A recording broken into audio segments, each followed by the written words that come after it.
Welcome to The Weekly Trend, a podcast for navigating the markets through the lens of technical analysis.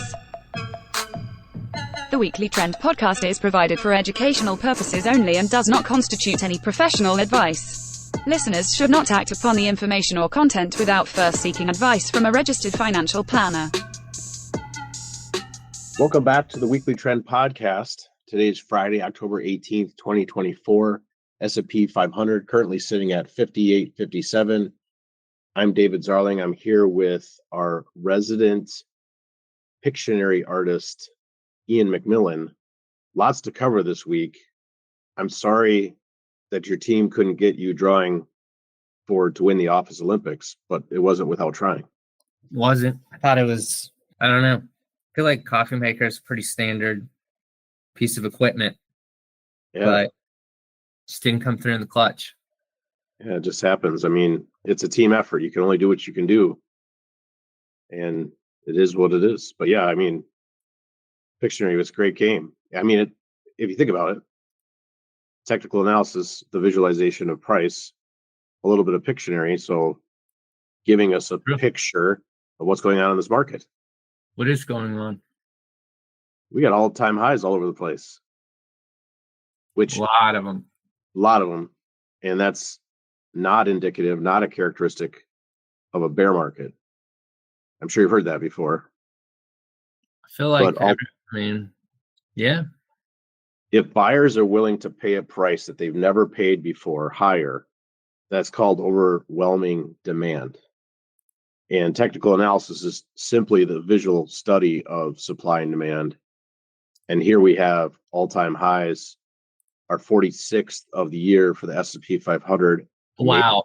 Maybe 47 today. I don't know. But our 46th all-time high. The first one was January 19th.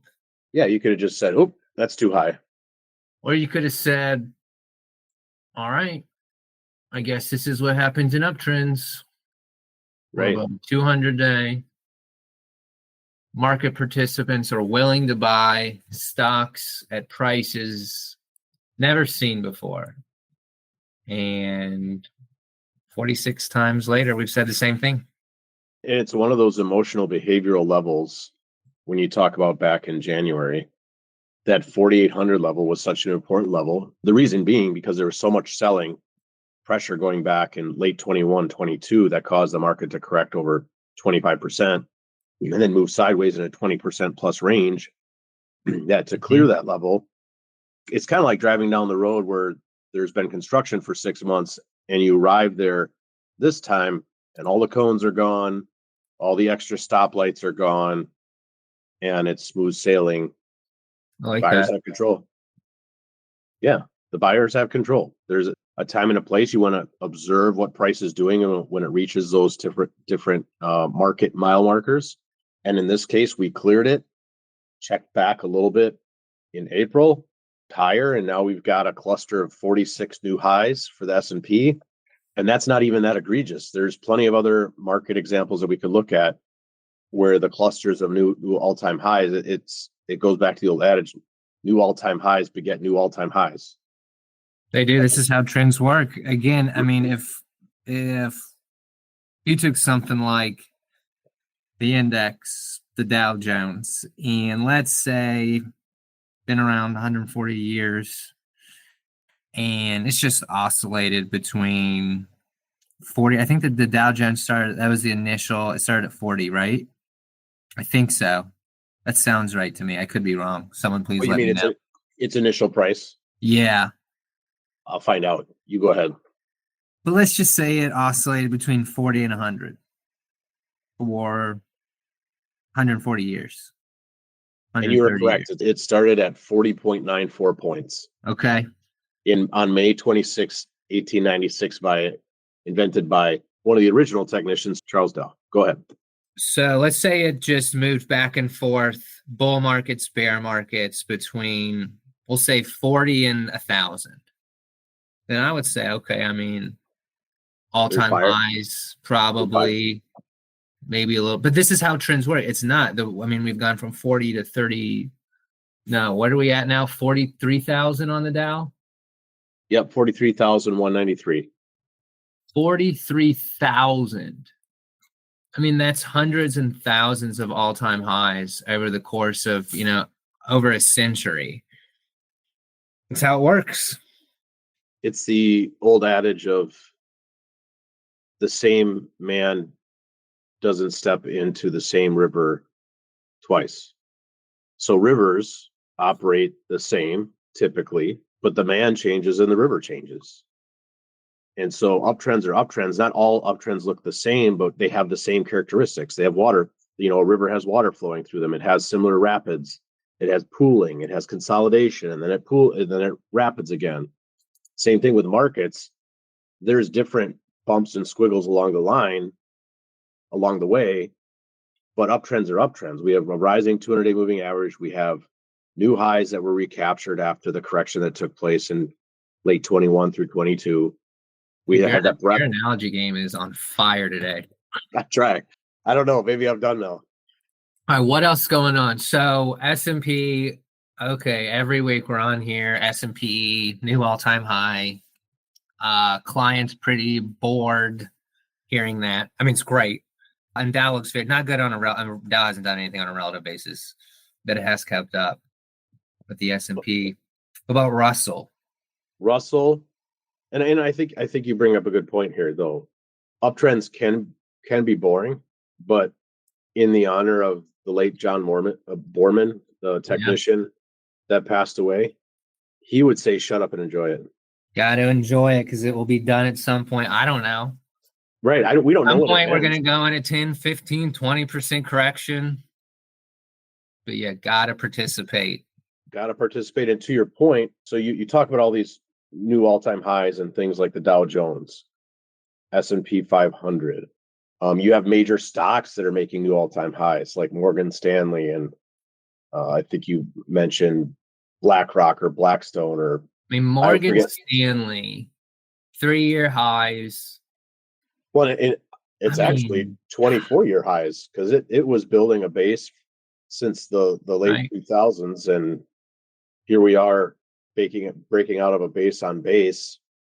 And to your other point, though, we don't have all-time highs yet in small caps. We're at 3-year highs, but we still haven't cleared that November of what was that 2020, 2021 high that took place. It turned out to be a false breakout back in November 21, but we're now approaching those levels. And this is another important market mile marker, meaning just like 4,800 was important for the S&P 500, or just like for the Dow Jones, you wanted to see 36,000, 37,000 clear. We're now in that level for IWM, where we're starting to approach using IWM 243. We're not there. We're at 225. But this is where you start to pay attention to what are buyers and sellers going to do at this level.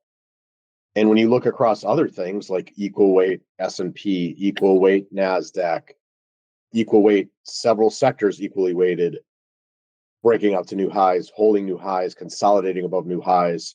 Do we really get to be surprised if small caps do the same? I don't think we do.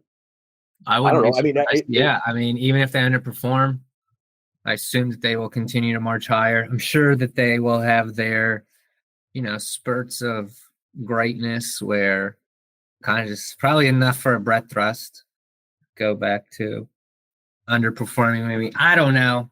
Tech still continues to lag. We mentioned that last week. Has not made new all-time highs. No. It also was up against an important market mile marker on a relative basis using something like XLK versus S&P. We got up to the highest level it had been before was in February and March of 2000. Here we are 24 years later, and it responded to that level with S&P outpacing the NASDAQ, S&P outpacing XLK. So there's some work to do here, and I don't think we get to be surprised. It's going to take some time to chew through supply for tech to reassert itself. Yeah. And that's okay. Apple had a new all-time high this week, right? Or did it kind of stay? Yeah, it stayed up there, hasn't it? Yep. Today. It'll have a new weekly closing high if it stays right here today at 235. Microsoft. Well, there's That a is, big headwind for Yep. tech. yep. That Google. it's held in there. It's just sitting on a 200-day, but that relative chart is Microsoft lowest relative level since April 2023. Right. Wow. And that has become the laggard when, I mean, just in July, it was hitting, relative highs.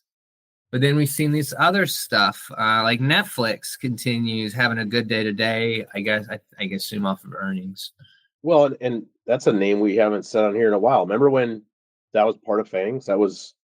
You talked about Netflix. I don't hear anybody talking about Netflix, and here we are at brand new all-time highs. All-time highs, new multi-year relative highs.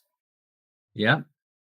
Well, and I know that, Snowflake is considered part of that, and that's been a dog, no offense to dogs, but even that is trying to bottom out here. And so do you see a shifting even within the FANG names? You mentioned Microsoft off the highs, Google's off the highs. Now Google's very constructive because it retested the area that it broke above 150. Amazon currently consolidating, not at all-time highs yet. It had been, similar to Microsoft in June and July, and now is trying to recapture those levels now. So the big boys still have some work to do. Like we talked about last week, kind of sitting in the hip pocket of the market, like Pat Mahomes being on the bench and then about to come back in the game. And yet you still have your leaders like NVIDIA leading. NVIDIA. Yep. Bitcoin. Oh, yeah. Bitcoin's trying. I mean, it's there. It's a really pretty chart. I mean, just really primed for having a big day today. So we're back up to 68,000. It's the highest that's been since late July. It looks very primed and ready to go. Well, and what's interesting is, we like to talk about gold and the relationship with gold miners. I find it interesting, Bitcoin versus companies that are related to Bitcoin, like a MicroStrategy or Coin itself. It is interesting to see that dynamic where you could see a scenario where your crypto industry is outpacing the actual asset. Yeah, and I mean that's where you would, right? I think that would be bullish. We always say it's bullish for when gold miners and silver miners outperform gold and silver, respectively. I assume you could extrapolate that, right? I mean, energy companies usually outperform crude prices when crude prices go up. Yeah, correct.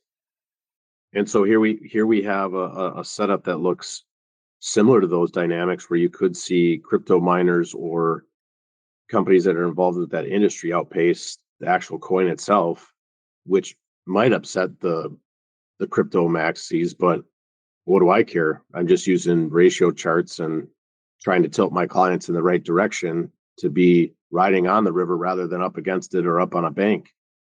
See, I did another analogy. I couldn't help myself. No. Back on the horse. Did it again. Anyway, we have Morgan Stanley break out to new highs. You mentioned BLK, BlackRock. Netflix. Let's pause on this BlackRock thing. And I might take us on a tangent here, so forgive me. But one of the things that seems to be happening with non-institutional investors is this commentary that Vanguard and BlackRock own everything. Yeah, for sure. It's been a big one for a few years. What do you think about that? And I don't want to get hit by the fine from the FCC, so I won't say anything too vulgar. But yeah, I think it's pretty silly. It's just very, very, very first level, low IQ way to think about, right? And then people show the data, or they show screenshot that talks about, you said Vanguard and how much they own. Usually they try to make it out, usually something along the lines, and tell me if I'm wrong, Dave, if this is usually what you see, something along the lines, BlackRock and Vanguard own 10% of every company in the S&P 500, or usually the S&P, or they'll say every company, or some very big, broad statement like that. Is that usually what you see? Yeah, in the way it's presented, and I'm going to make two statements. I'll say the negative one first. When anybody says this, that, oh, Vanguard owns all these companies or BlackRock owns all these companies, I immediately want to discount everything else that person is saying, because they're not, like you said, they're using first level thinking. Here's an example. VOO, the Vanguard ETF for the S&P 500, which is invested in by millions of people, maybe even billions of people, through their 401ks, their pension. Those monies travel through Vanguard and buy Apple shares. So it's not Vanguard who owns those shares. No. So, for example, right now in VOO, as of September 30th, VOO owns 398 million shares of Apple, valued at $92 billion. 92 billion. What people are trying to say is that Vanguard owns this. No, they're the custodian. It's inaccurate. It's the way our financial system works. It's actually people's money that are in there owning that thing. Yep. And so when people say this, it kind of gets me a little riled up, because it's like, no, you don't understand how this works. And now I have to discount. There's other good things that you're saying, and now I have to discount it because you don't know what you're saying on this topic. Yeah. I totally agree. It's a talking point that people see and run with because it definitely fits in there. Oh, Wall Street, or, like an anti-Wall Street thing, or just, these two investment companies control everything that these mega corporations do, as if they're all filling out proxy votes for us, which they're not. Right. You are still a shareholder. I don't know. It's very unfortunate.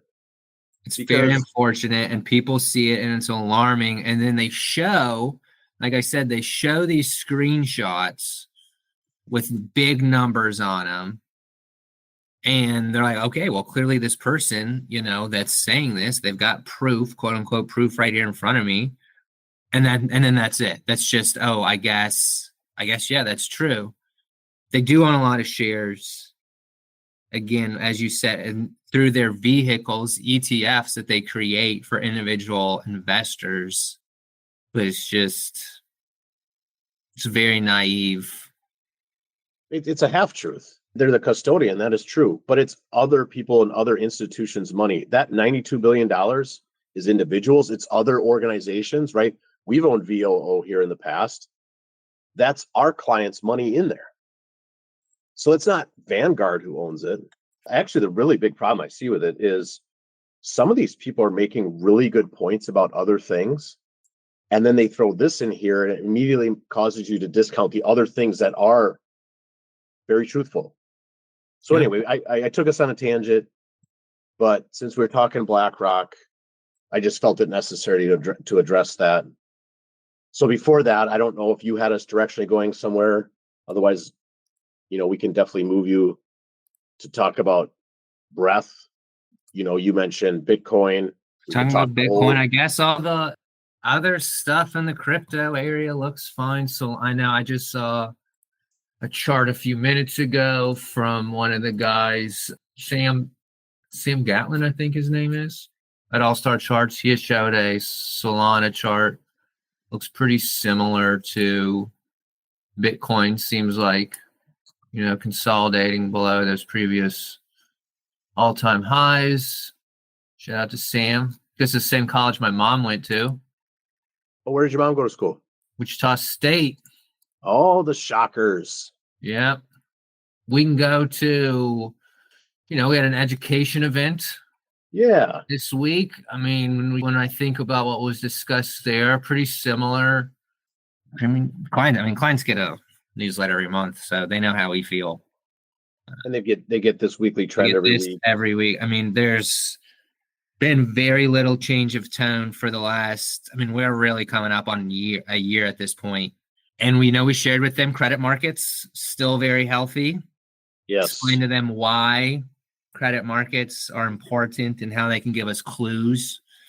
Credit markets, high yield spreads looked very different late 2021 than they do right now. Definitely, we had a big divergence in 2021. Credit spreads were creeping up along with stocks. We have the exact opposite going on in the current environment. Continue to see risk taking, right? If you have to be in fixed income, high yield bonds moving the exact opposite direction of U.S. Treasuries. I mean, you take like a J&K versus IEF, and very, very strong trend. I mean, you want to be in this junky stuff, or investor, and people who buy individual bonds too. We don't buy individual bonds, but they would rather own the junky stuff than hide out in the AAA rated or even U.S. Treasuries. Right. That's risk on behavior.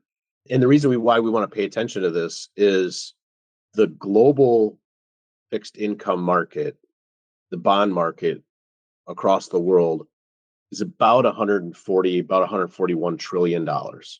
That's crazy. And the global equity market is about 115. So by comparison, bond markets are worth paying attention to. Even when you see treasuries underperforming, we've talked about here in the past that the 60-40 portfolio just isn't viable, especially as we head into a new interest rate cycle where you're not going to get that offset anymore. And our clients are very familiar that when we look at bonds, yes, we look at them as a whole, but then we look at the different slices, the different tranches, and identify where, for example, you highlighted during the education event that T-bills, really short duration.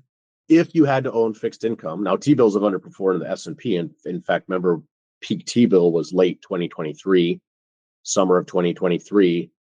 And if you parked yourself there, you missed out on 40+% from the market.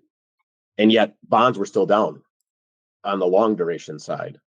And so T-bills outperformed AGG, aggregate bonds. You have treasuries that are underperforming, but as you highlighted, junk bonds, high yield bonds, the crappiest of the crap, triple C. Well, and how about emerging market high yield? Yeah. Is doing better than U.S. high yield. Yeah. So not only is there risk taking, it's out on the spectrum. It's further towards more risk, taking more risk for emerging market high yield, right? If you're buying the crappiest of the crap in the U.S., but the crappiest outside the U.S. is doing even better, what does that say? It's incredible. Yeah, it's just, again, zero clues. Now, maybe we wake up Monday morning and everything starts going in the opposite direction. Always a possibility. Oh, absolutely. Absolutely. I only have the information that we have in front of us today. Wait, lots of time. Are you telling me you don't know the future? And I was working with a couple of new clients yesterday who were visiting from Florida. We were doing their education. And yeah, we walked, I pulled up a chart of 03 through 06, 07. And, we were explaining why our system doesn't pick tops because, that was kind of a choppier market. It was an uptrend, but that was not the smoothest uptrend for those 3 or 4 years. Right. There's definitely some wonkiness going on there when you look at, compared to other trends. Yeah. 04 through January 04 to May 06. There's a lot of failures and attempted move, and the market does go higher, definitely moves significantly higher. But how many of those in the moment looked and felt like a top? You mentioned an interesting period of time. International outpaced 2 times what the S&P did during 03 to 08, and same with things like small caps. So It will be interesting going forward, there will be a day where small caps outperform. There will be a day when international outperforms. And we'll be able to see when that starts to turn using technical analysis. I have no other way to tell that without using a future discounting mechanism like price. And here, have you seen the most recent Economist magazine cover? I saw either you or JC posted something. Yeah, I saw it. Yep, here's yours. It's the same one I'm betting. The Envy of the World, America's Economy, a special report. And on the picture is a bundle of US dollars. And on the bottom of them look like a Starship, a SpaceX Starship rocket. And it's taking off.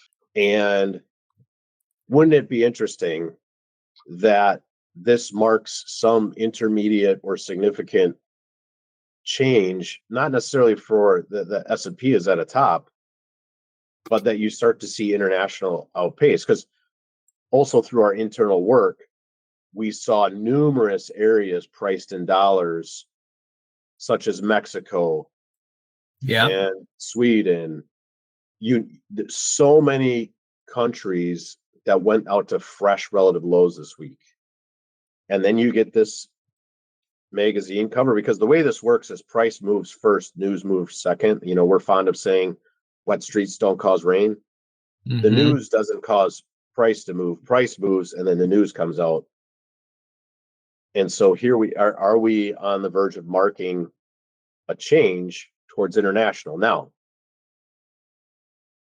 we're not bottom picking that relationship, but you could start to see a turn in international stocks here, or at least be aware of it,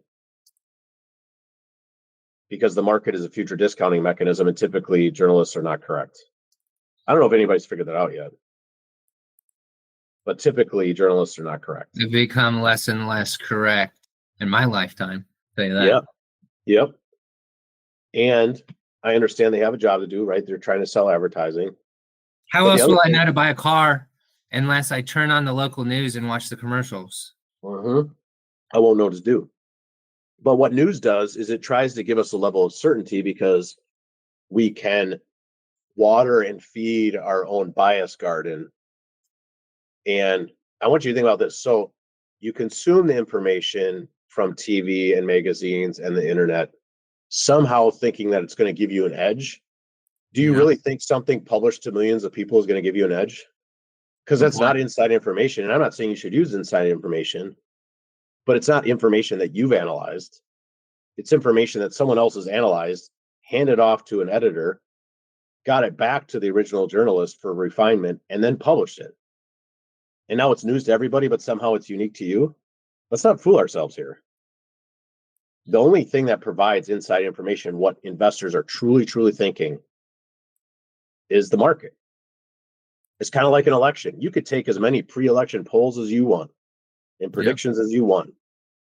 And Lord willing, you have a integrity in your election system, which I'm open to have that discussion or a debate, but it's not for this show. But the best teller is where you place your votes. So where are you placing your dollars? Where are large institutions placing their dollars? That's what matters, not the news cover. That's why we study price. And that was a major theme, again, for our education event, is in our process, we focus on price. Our listeners probably have an idea, Ian, where you and I sit politically. We're allowed to have those political opinions, but it's not going to impact the portfolio. Well, and like I said last, I was telling, again, the same couple last night, what if you hired us to manage your retirement, help you reach all your goals, keep it protected, and not just keep it protected, but we got to grow. We got to grow accounts. We have to keep up with purchasing power.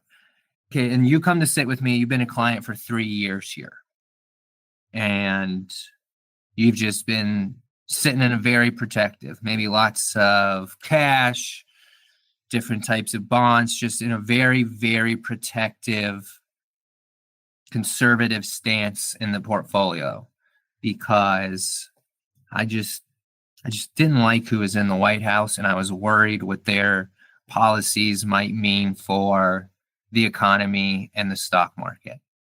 And I'm real sorry. Stocks have gone up 80% in the last 3 years, but we just didn't think the stocks were going to do that.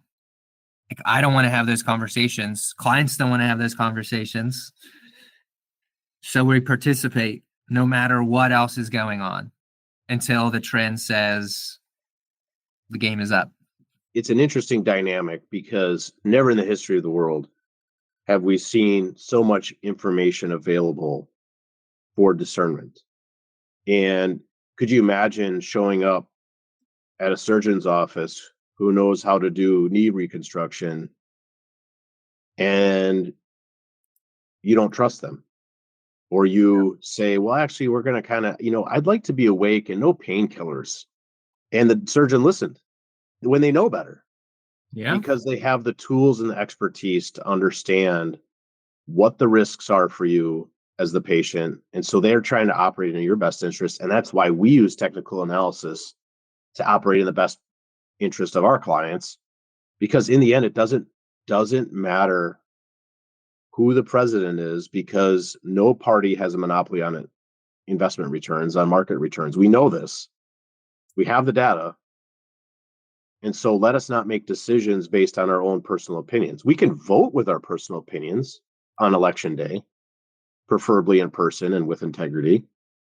But if we're going to sit there and come up with all XYZ reasons that have nothing to do with price, we may end up on the wrong side of the trade. A dangerous, dangerous spot. And like you said, we're involved in markets for protecting purchasing power, not because they're fun or some bias confirmation factory entertainment. It's purely about how do we fund our retirement when we're done working, when we're done with the accumulation phase and we're in the distribution phase where we're going to live our lives and try to take care of our medical bills and take care of our favorite hobbies and do things with our spouse. That's why we're involved with markets. And they're a blessing. But what tools you use to engage the market is really, really important. It's one thing that sets Client First apart is we're purely technical. You can have all the fundamental reasons you want. Shoot, you brought up 2006.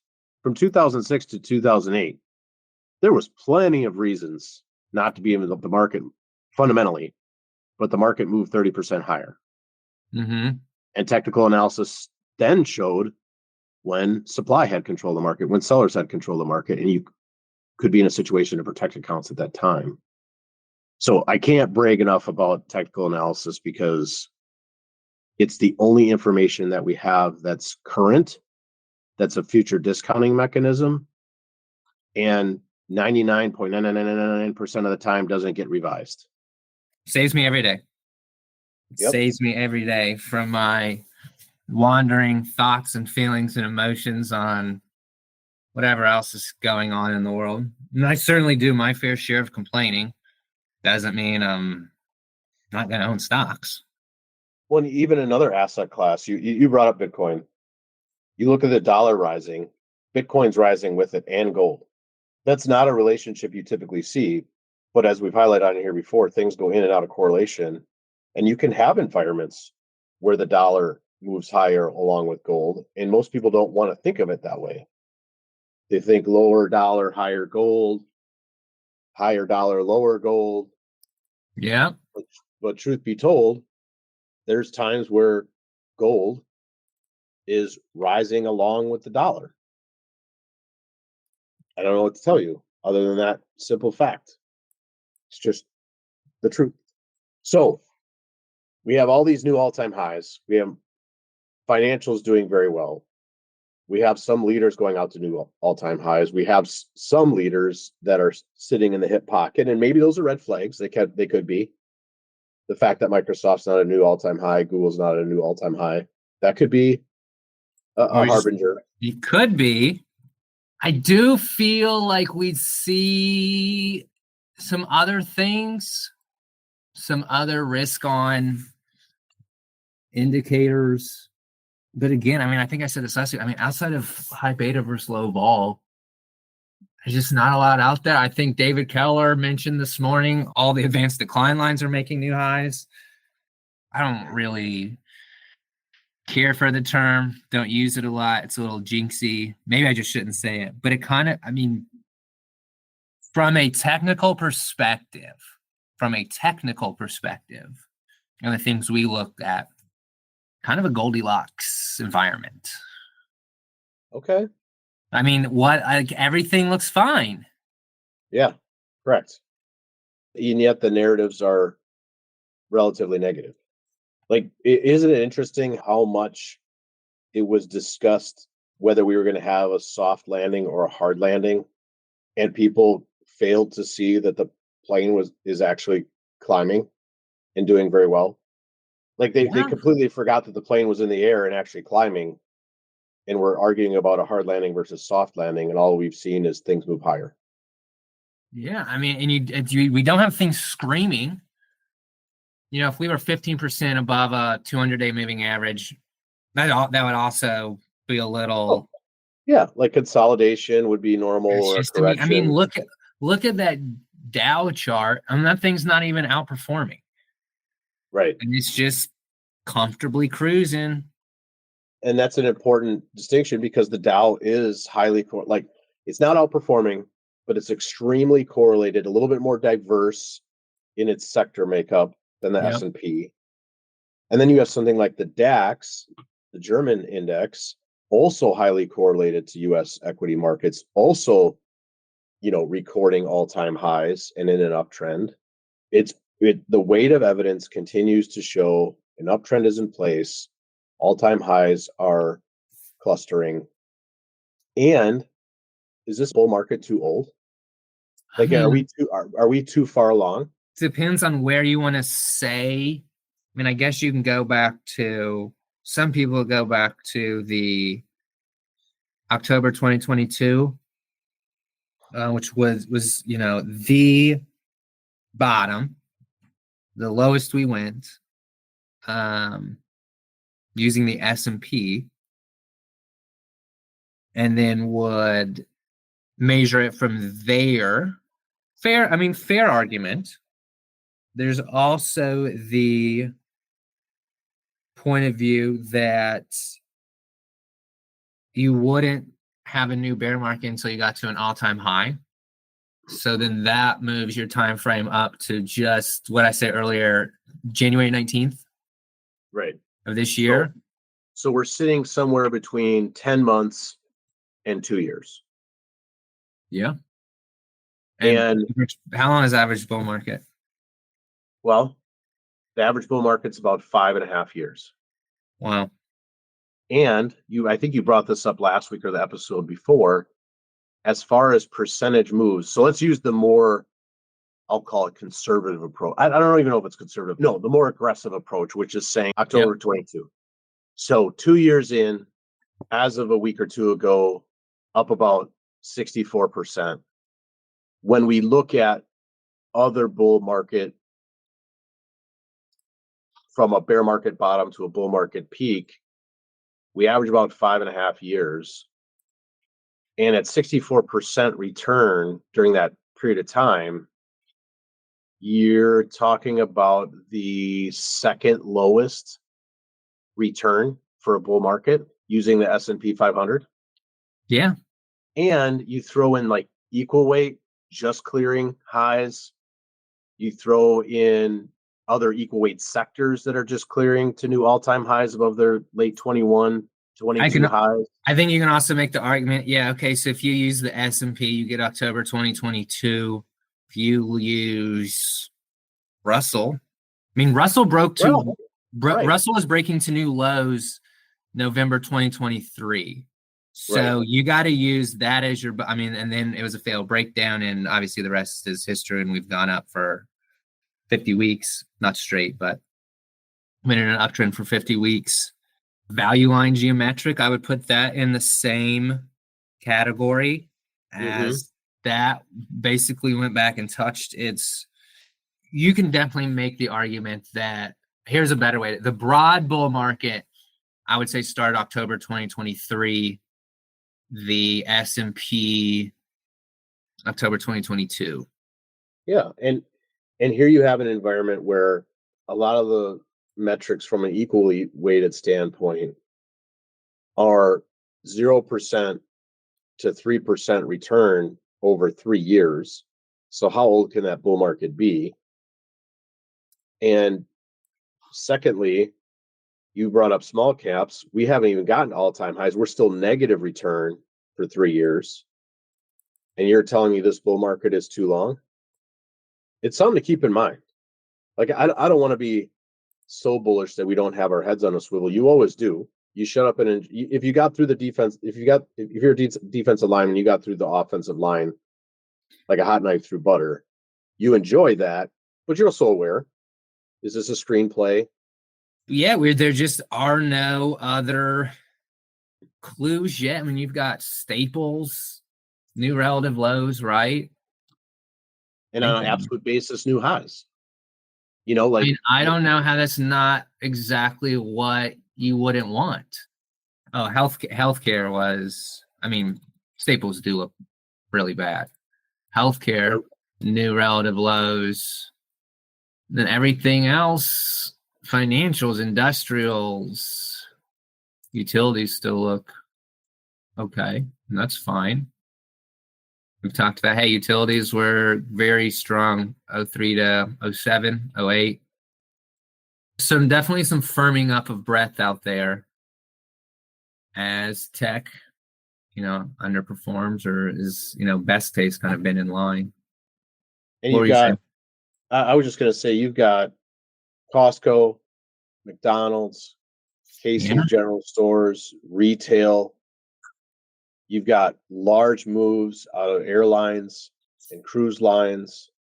You have Visa and American Express trending strongly. So I don't know that we get to say that the consumer's in trouble.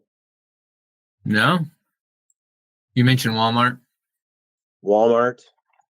I mean, financials holding in strong. There are so many things to like about this market. Yeah, didn't regional banks get to year-to-date highs this week? Right. And they're approaching important levels from the Six Sigma event that took place in March of 23 when there was that mini bank collapse. And we're now clearing back above that now. You're exactly right. So if that continues, it's going to be another feather in the cap of this bull market. I assume bull markets wear a cap with feathers on it. I don't know. But I don't know what other kind of cap they would wear. Right. It just seems appropriate. And those are the types of things you want to see. That's that when you take the weight of evidence and you put it on the scale, those are the things you want to see. Financials doing well.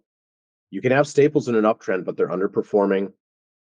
It's when staples are in a downtrend or moving lower and they're outpacing the S&P on a relative basis. That's perfect. That's the bear. Well, that scenario is a bear market behavior. Oh, yes, yes.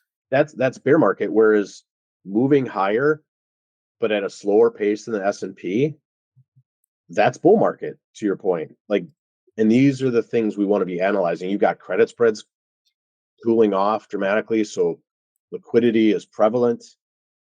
Junk bonds are outpacing treasuries. Emerging market high yield is outpacing domestic high yield. And this is all happening with a rising dollar the last few weeks. Uranium's back, dude. Yeah, uranium. Yeah, I mean, I don't know what else to highlight. And I think you used the term Goldilocks. Maybe that's the warning sign. But here's the thing. We're not talking about extended breath here, though. You could have all those things we just talked about, and we've got some extended breath. And what I mean is, if you get a bullish percent of the NYSE or a bullish percent of S&P sitting in the 80s and 90s, okay, now we need to start talking about like buyer exhaustion here, and correlations moving to 1, and are we running out of buyers? And you want to pay attention to that. We don't have that currently. Could that happen after the next 6 months? Possibly. Could we have a pause after the election or corrective behavior after the election? I don't know. Possible. We're in the late October is still in that volatile period. We've bucked the seasonal trend for the first part of this month. Do we finish October strong? That will be something to pay attention to. Because if we do, how much more bullish does November through April set up in what's notoriously a negative month, October, during an election year? If we don't get that, how much more bullish does that make the 6 months following? Hmm. And I'll throw out that, this isn't a jinx it moment or anything like that, but you highlighted some important levels when we look at Fibonacci relationships and extensions. The thesis of 7,000 that you highlighted before still stands. It is, and people, and the first one. So when we broke to new highs in January, right? We talked about, okay, this measures 5,600. Got there and consolidated for a bit. Yeah. And so we break above that, and now we are on track for 7,000. That is another, 20%. And most people would think that's ludicrous. Like, this is too far already. Well, but then how do people think how do you think the Dow got from 40 to 43,000? Yeah, by going through 41 and 42. Yeah, this is 43, and then we did that literally for like a whole bunch of times. That is how trends work. I don't know how else to explain it. No. If they weren't willing to pay more and more and more, I'd say, okay, well, that's kind of concerning. Right. No one wants to pay more than they were in January. Really, no one believes in the market that much. But we don't have that. The evidence remains. This is bull market behavior.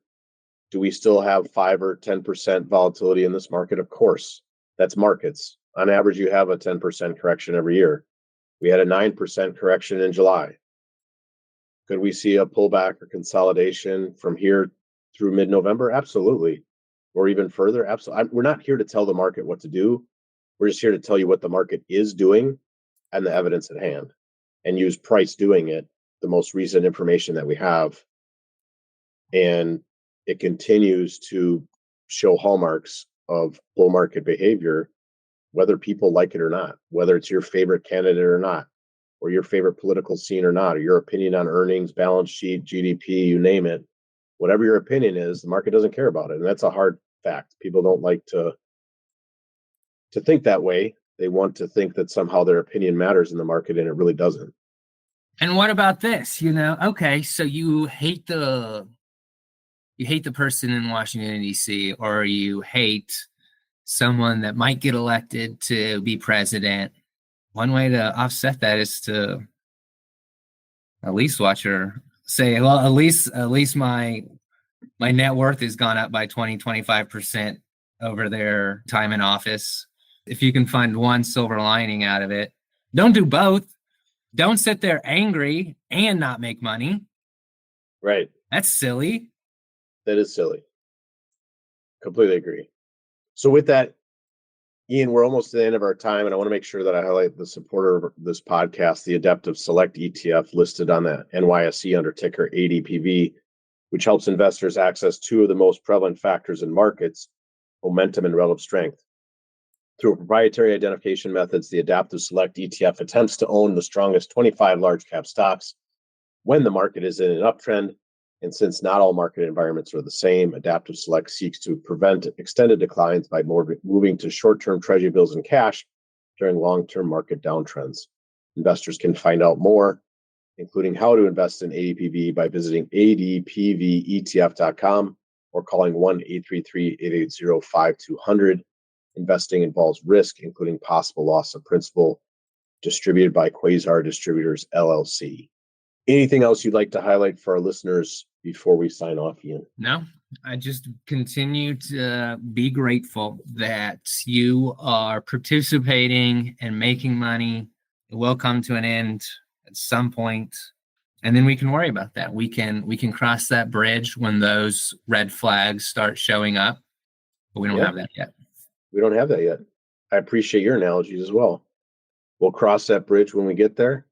Yeah, it's not like we're going to sit there and write it back down, Right. but it's got to roll over first. Right. We have to see some evidence of selling first. And typically that type of distribution takes time. We talked about small caps, and before it corrected, you look at IWM, using that as an example.